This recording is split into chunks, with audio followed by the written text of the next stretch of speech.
Namaste. Some of you might be wondering about the meaning of Ganit Sara, or if you have knowledge of Indic languages, you would have already guessed the meaning. Let's talk about it.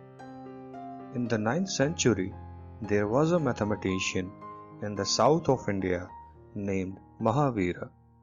He authored a book named Ganit Sara Sangrah.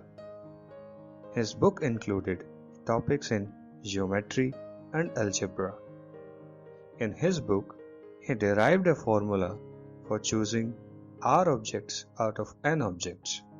He also came up with some algebraic identities and calculated some of many infinite series.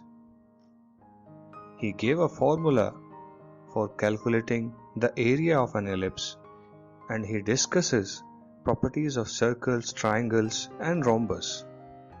Not all that, he also concluded that a negative number cannot have a square root. So, there is a lot of things to talk about him and his book.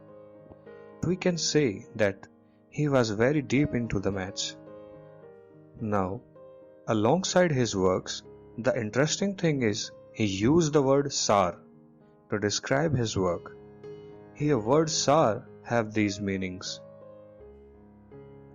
In short, we can say that Sar means essence of something or the heart of something. We can understand this, why he included the word Sar. In the time of Mahavira, mathematics was treated alongside with astrology. It was not always treated as a separate subject. So he took the way of separating astrology from mathematics by writing a book dedicated to maths only, and which was meant to deliver the Sar of mathematics.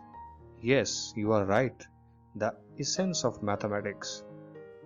So, this was the story which inspired us to embrace the name Ganit Sara and its philosophy.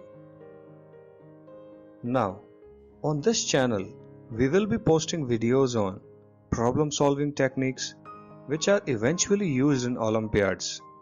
So, we will be touching topics of Regional Mathematics Olympiad, which is conducted in India in the process of selection of students for International Maths Olympiad. We will cover some school and college level mathematics also. So that's all for this video. Thank you for watching. Follow us on Facebook and subscribe to this channel.